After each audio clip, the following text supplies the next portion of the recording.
Hey there, Mark Brown. I don't know about you, but I'm on LinkedIn a lot, but I'm wasting my time. Instead of multiplying it, I've been learning from Richard Bliss, and I am so excited to have him here. Mark, what are your thoughts? I say let's get right to it, my friend. I want to be in a state of bliss. Anyone can give a presentation. Few deliver unforgettable presentations. What's the difference? You're about to find out. Welcome to the Unforgettable Presentations Podcasts with your hosts, world champion speakers and coaches Mark Brown. Your life tells a story, and there's someone out there who needs to hear it. And Darren LaCroix. Stage time, stage time, stage time. Ready for some powerful presentation ahas? Let's dive right in.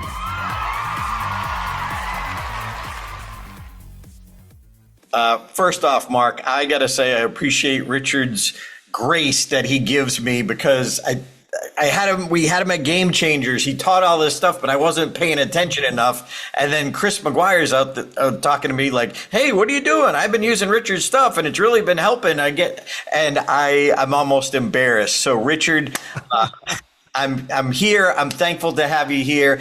And like me, I have a feeling a lot of people are wasting time on LinkedIn. So, Richard, thanks for being here. Darren, my pleasure. Thrilled to be here. And it was thrilled to spend some time with you in Las Vegas just recently. So, and I get to see you again real soon. So I'm always looking forward to spending time with you guys. You are very kind. Mark Brown, what do you got for questions? Well, first of all, you set the stage. You said, I'm wasting time on LinkedIn. So, Richard, my first short answer question is this. What is the most common time waster that LinkedIn users are engaging in right now?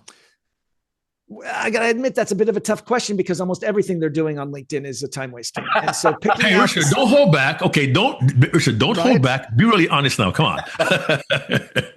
Here's why, is because so many of us, I'm the universal royal we, use LinkedIn like we use the other social media platforms, right? And LinkedIn is not a social media platform to some degree. It is a business platform. Facebook, Instagram, TikTok, Twitter, X, those platforms are designed to entertain, engage. Yeah, you might be able to do business, B2C, oftentimes Facebook advertising, that type of thing, Facebook Marketplace. But the algorithms are designed to maximize profitability for those customers. And that is not us. We're the product. So when you take those techniques and come over to LinkedIn and expect the algorithm to treat your content in the same way, you're going to be woefully disappointed.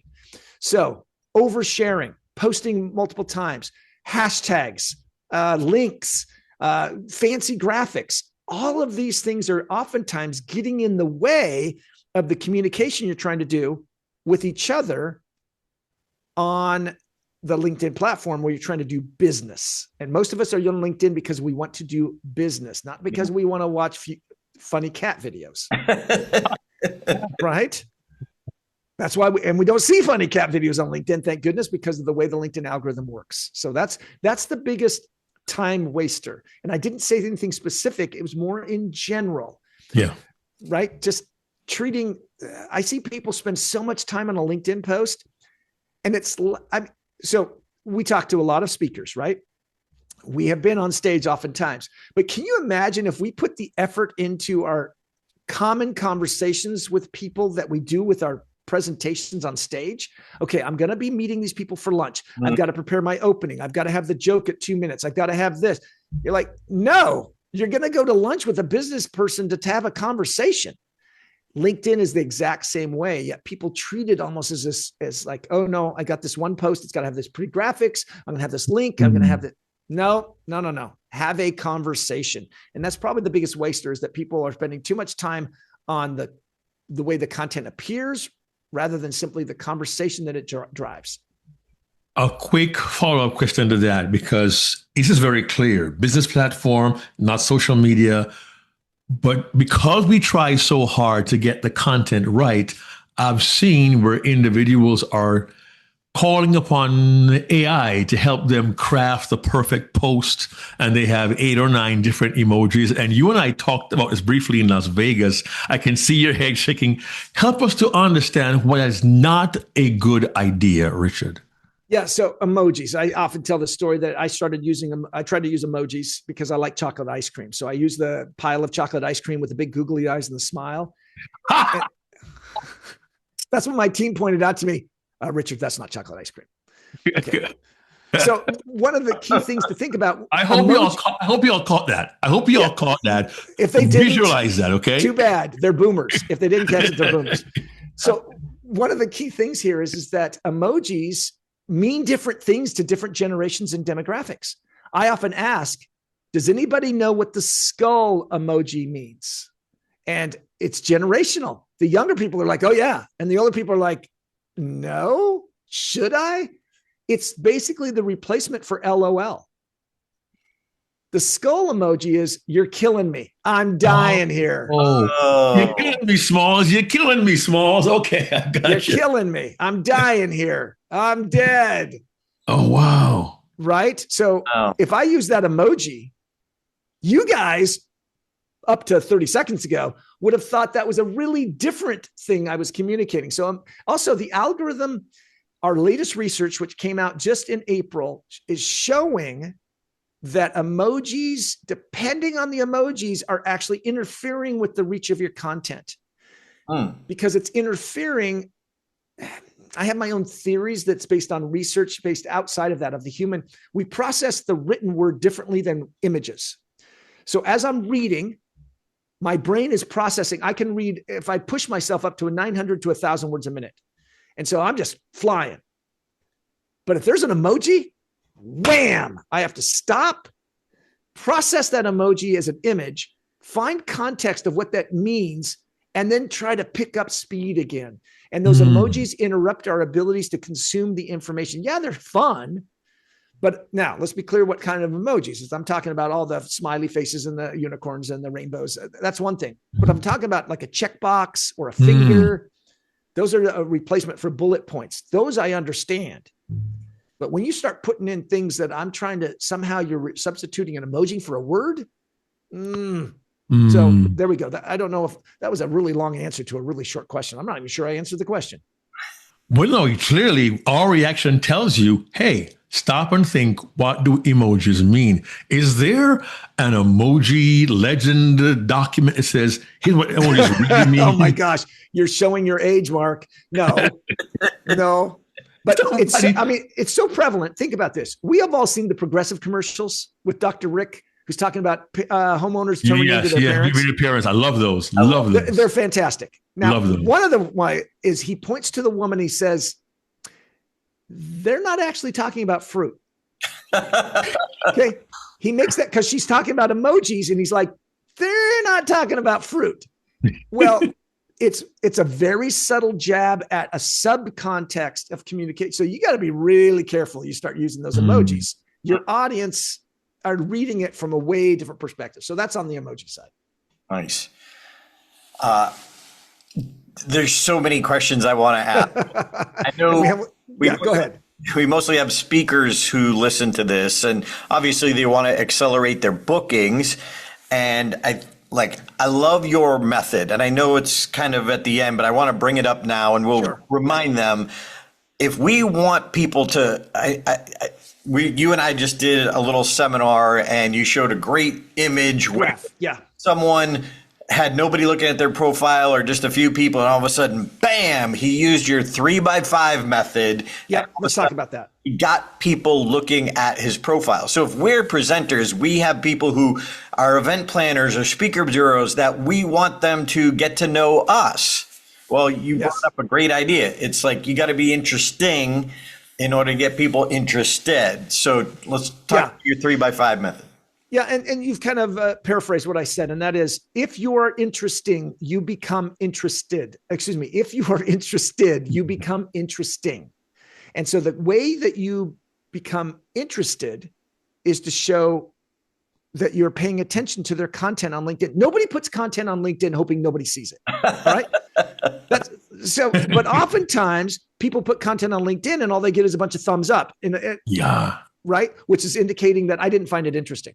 I just gave it a thumbs up because I really didn't find it interesting, which is the exact opposite of why we give a thumbs up on Facebook or Instagram. But on LinkedIn, that's an indicator. But the point here is if I take the time, because Mark, you made a post on LinkedIn, I want to influence you so that you will see me as a speaker, that maybe you'll book me at your next event. So I see you post something and I go leave an insightful comment. Mark, you make a really good point. I like what you said here about this. And here's how I see that. Oftentimes when I'm on stage in front of my audience, I'm able to use that in this way. And that's why I found it so valuable. Okay, that comment is going to stand out from the awesomes. Great. Thanks for sharing. Instead, oh, that person paid attention to me. Who is that person? And they click your name, they go look at your profile, and boom, you suddenly got a nibble. You've got them paying attention to you. And you do that a couple of times, a couple of comments like that. Now send them a connection request. Don't send them the connection request first. They don't know who you are. You're asking them to trust you, that you're not going to try to sell them anything, that you're not going to try to self-promote them. And they don't believe you. I know. I've been there. Yeah. Yes. Instead, go and pay attention. The word "pay attention" is interesting in the English language because it's structured as a financial transaction. In English, particularly in the United States, we look at the way that we give attention to each other as a financial transaction. I pay you something, and in return, you give me something back. I pay attention, and then when I pay attention, you give me something of value. Now, Mark, you speak a foreign language. I speak a foreign language. Darren, I don't know about you. I know you're still sometimes struggling with English. So, No. Inner Bliss circle. Mark, tell me, because you speak a foreign language, right? What do you speak? I speak my Jamaican dialect. I did know a little bit of French in high school. Yes. So in Jamaican dialect, if you pay attention to someone, how would you say that? You mean this is a request or a statement? I'm paying attention. Either one. I'm paying. So, boss, me a tuning in now. Me a tuning, man. Yeah, man. Me a tuning. I'm tuning. It sounds like I'm tuning in. Yes, I'm tuning into you. Me a tuning. Yeah, man. And think about the difference between I'm paying attention versus I'm tuning in. Those have very different, subtle connotations. In Spanish, it's dar cuenta. I give you my attention. I give it as a gift. Language. So in English, it is very much I'm paying. So on LinkedIn, in order for you to be successful, because this is a long answer and Darren has other questions. We need to focus on giving to our relationships that we want to develop before we ask for something. If I pay attention to you, human algorithm says that you will probably pay attention back. And that's one way I do that a lot in my deep trainings. When we do the deep dives, we dive into this human element of the human algorithm of how to subtly use LinkedIn to give to people so that they want to give back. Sometimes they give back their attention. Sometimes they give back a connection request. Sometimes they give you back business. So that's some of the things to think about. Real quick, I've got to jump on this phrase. You said the human algorithm. Yes. I know you don't want to go into the weeds, but I cannot let that sit there without asking you just to delve a little bit more so we understand it's no longer the electronic piece. It's really the human piece that's important. Yeah, let me give you some very easy. You and I have met. Yes. When I walked into the room in Las Vegas, when you and I saw each other, you immediately knew who I was. Yes. You gave me something in the human algorithm. Now, how do I feel at that point? Flattered. Acknowledged. But now, if I don't remember you, all of a sudden I'm at a disadvantage. So the balance has been tipped in your favor ever so slightly because you remembered me, you remembered my name, and maybe you remembered something personal. You have given me something, attention to me, my identity. I now am going to struggle to give that back. I need to get that balance. I need to make that balance. So the human algorithm requires that we try to maintain that balance. I don't want to become too far into your debt because then it becomes awkward, or vice versa. Nice. So on LinkedIn, This is why commenting can be so powerful, or mentioning somebody in a post or a comment. You got to be careful with this. And we dive that deeper into the training that I do. But when you mention someone and give them attribution for something they've said on LinkedIn, I've tipped for example, Mark, you made a post on LinkedIn, and I'm going to write something that says, I read an interesting post the other day from Mark Brown, and here's what Mark had to say.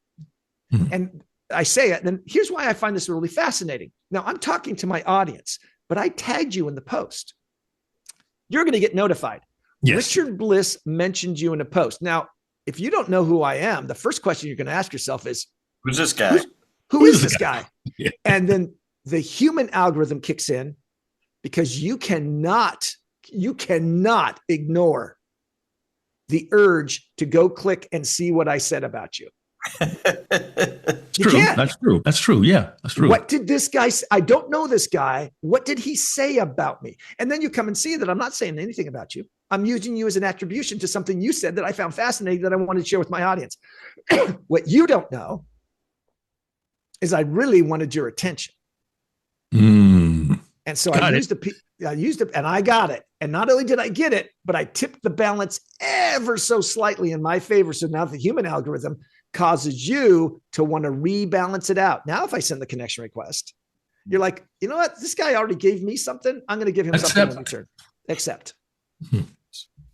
Got it. Nice. What you didn't say, Richard, is when Mark recognized you, what was the look on his face? Was it joy or was it disgust? Or he made me feel like a rock star, honestly. Oh, okay. It was flattering. It was wonderful. And I was just like, wow, I got to come to this more often. Well, you are a rock star. Well, I appreciate that. In our eyes. Sweet. Mark, any more continue? Well, we never really talked about the 3x5 thing. What is that? 3x5 is take this idea, this human algorithm concept and LinkedIn algorithm, and what you should be doing is not focusing or worrying about posting content. You can do that, but most people aren't going to pay attention. There's so much content out there. It's a flood of content, and most of the AI is being generated. And so the audience sees that and they're not engaging with it. Mark, this comes back to what you said. Instead, go comment, go find ways 3 times a day. That's all I ask people to do. Now, if you can do it 10 times a day, that's awesome. But most of us have jobs. 3 times a day, go comment on somebody, similar to the comments that I just shared with how I just interacted with Mark's content. Comment in a way that adds value, that shows that you paid attention. Interesting, Darren, I love this post, especially the link that you showed to the Forbes article. As I read the Forbes article, one of the things that stuck out to me was this. How have you seen this have an impact? I not only have shown that I paid attention, but I took the time to go read it. I actually didn't. I just skimmed it, looked at one thing and cut and pasted it, brought it back. Don't tell anybody that. We'll keep that between us. And then what's going to happen then, though, is I'm using this commenting strategy to show that I'm interested in you. I've paid attention to your content. I'm following you. I'm reading what you have to share. I'm listening to your videos. And then I have something valuable to add back to it. Not about me, but about you. And I have some great examples I share in my training that are stories about how my team and other teams have used this to get in front of, I won't go into the whole story, but let me just jump to the punchline. My team went to a technology event. We had 100 prospects at the event. Because of the techniques they use that I've alluded to here, 100% exception connection request. 100%. And some of them initiated the request themselves. This was 100 prospects at an event that I sent my sales team to in Las Vegas. Of the 100, all of them accepted a connection request, oftentimes initiating that themselves. And 22 of the 100 accepted an immediate follow-up sales call. Why? Wow. Because they used a commenting strategy to get in front of these prospects so that when the time came for them to connect with them in real life, it was actually in person.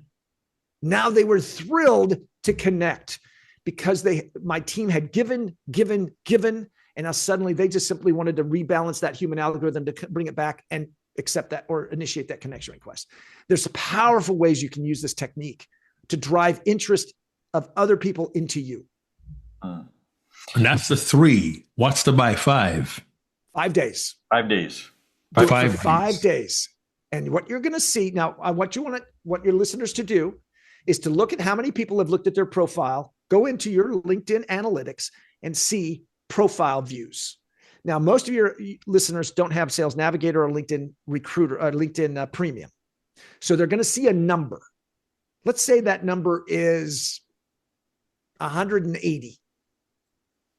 That means over the last 90 days, 2 people a day have looked at their LinkedIn profile on average. Oh, okay.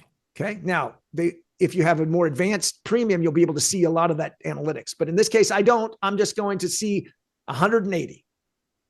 So take a screenshot. Now, do the Bliss Point Richard Bliss 3x5. Leave 3 comments a day for the next 5 days. And at the end of those 5 days, go back and look at that number. Now remember, it's a 90-day moving target. I can guarantee pretty much, or the money back from your listeners. If you've been getting 180 impressions over 90 days, that number in a week is going to jump to 300 to 500 immediately, which means you probably got more people to look at your profile that week in the previous 90 days combined, because it's a rolling number. So if last week it was 180 and this week it's 400, that means 220 people looked at my profile this week. In 1 week. I don't want to make, right? In a week, more people than the previous 3 months, only because you did one thing. You left 3 comments a day for 5 days. That's actually more than one thing, but I think you got the point. Nice. I need to make a change. I'm saying 90 days, 300. I got to fix that. Yeah. Is that what yours says right now? 90 days, 300 people. Yeah. So you're getting about, what is that? About 3 people a day, a little bit more than 3 people a day. So if you go and leave 3 comments a day for the next 5 days, we come back next week, that number should at least double. Okay. I'm on it. All right. Thank you, Richard. I'm on it. You're Darren? And Richard, you and I were just doing a little training a few minutes ago, and you were telling me about a text you got from a guy that you work with. Now, for everyone, when you listen to these numbers, results may vary. It's a real life text that he just got today. I did. From a man who sat you with MES, I think. Yeah, the event is MES. It's by the CRN magazine, the channel company, hosts a series of events. I'm often speaking at their events. So I was speaking in Orlando a few weeks ago, and I introduced this man, taught him some things. And what happened was, first of all, during my speech, which was 30 minutes, I had him make a post that I had everybody comment on. He received 1,000 impressions on that post in 30 minutes. Now, he often gets 2,000 to 3,000 on many of his posts. So that was pretty impressive, though, in 30 minutes. But here's the text that Darren's referring to that he sent me today.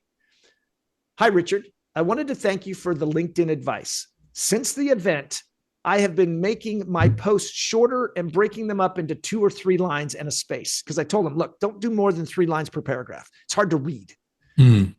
My impressions have been blowing up.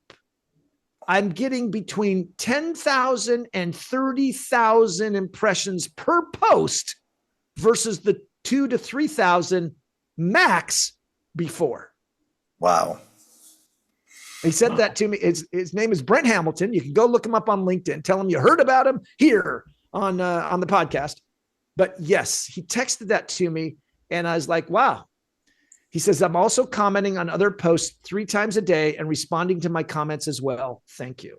So he's doing the 3x5 strategy and has changed the structuring of his content. He's getting 10 to 30,000 impressions per post because he changed some of these approaches that he uses about LinkedIn. This is what I talk about. Facebook, Instagram, those algorithms are fundamentally different. LinkedIn's like, look, do you have good content that starts a conversation? Boom, we're going to show it to a whole lot of people way outside the number of people you're connected to. That has nothing to do with it. It has to do with the value of the commenting that are coming in. And Richard, I know our time's getting short here. The one thing I wanted to clarify, that gentleman you were just talking about, he was doing posts, but like in paragraph format. So what I'm saying is a line or 2 hit space, a line or 2 hit space. So it becomes, especially on your iPhone or mobile phone, becomes more readable like that phone.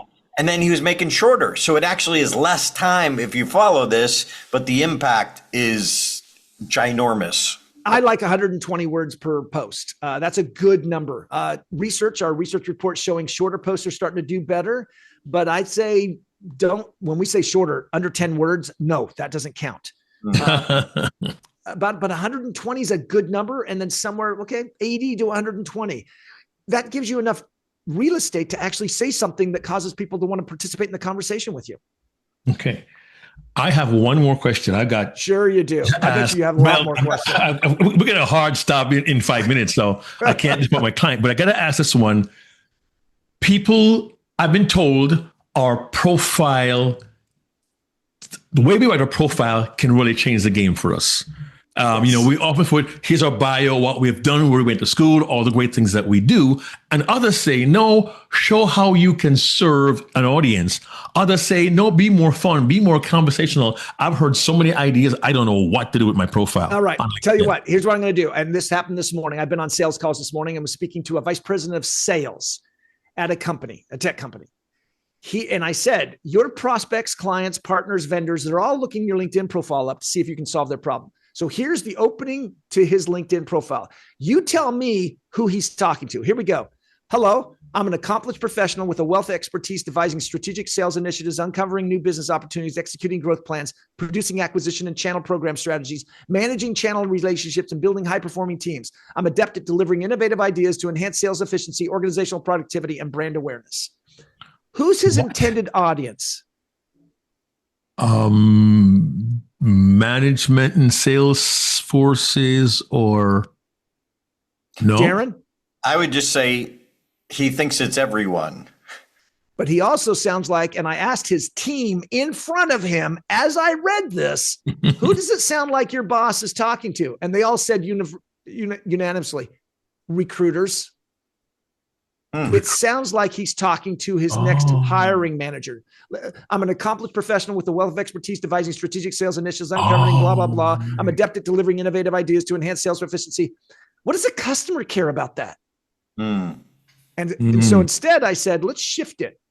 As an accomplished professional, I have a wealth of expertise in devising strategic sales initiatives that helps my customers solve their problems today. In the world of security, as nation states are now threatening organizations of every size, in today's world, it's so important to focus on that security is not simply a technology play, but it's a universal cultural play on how we change our business. As I work with my customers, I'm able to draw upon this experience to help them focus on building I did that on the fly. Yeah. But you can see the difference. I'm using the same language, but a different audience. And so much of the people that we talk to, speakers, speak as if it's a resume or cover letter or somehow speaker bio. Yeah. No. Talk to the person who's as if you were talking to me, not in a third person. I came to your LinkedIn profile to find out about you. I want your work history. I'll look in your work history. I want your skills. I'll look in your skills. Certifications. I'll look in your certifications. I look at your about section because I want to know about you. About you. Okay. What motivates you? What brings you here? Why do you do this? And what I don't want is a once upon a time story. I decided to become a public speaker because when I was a kid in third grade, I did this. Yeah.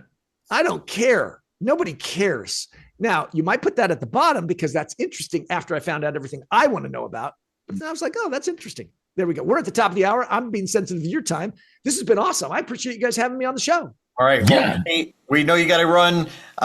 Mark's going to do a quick recap, but Richard, bounce if you need to. If you're listening to this, I have convinced Richard to do a 2-day deep dive for professional speakers in August 1st and 2nd in Vegas and also hybrid. So just check out stagetimeworkshops.com if you want to know more about that deep dive event. Mark? How can we reach you, Richard? If I want to get hold of you, how can we reach you or contact you, our listeners? I have an account on LinkedIn, so that's usually perfect. No. The best way is email. Bliss, Richard Bliss, Bliss at BlissCorp, BLISSCORP.com, BlissCorp.com, Bliss at BlissCorp. That's the easiest way because I'll respond to that. LinkedIn gets a little busy for me, but if you send me an email, that's the easiest way to get hold of me. Our Bliss at Bliss Corp. Well, here's my quick recap. One, LinkedIn is a business platform, not social media. Don't use it that way. Emojis mean different things to different people. Use them carefully. They can interfere with the intent of your content. Always leave insightful comments, invest in human relationships first, and apply the 3x5 system. Comment usefully 3 times daily for 5 days and watch your impressions soar. Go to your analytics and see your profile views. Remember, shorter posts, 120 words or fewer, every 3 lines, skip a space, and watch your bookings soar and accelerate on LinkedIn. All right. Hey, Richard, thanks for being here. StageTimeWorkshops.com. Join us in August in Vegas. See ya. Hey there, this is Darren LaCroix. Thanks for checking out this podcast episode on YouTube. If you want all of them, not every one is on YouTube, check out your favorite podcast platform so you don't miss an episode. Keep being a sponge so you can be unforgettable. Check out StageTimeUniversity.com, where good presenters become unforgettable.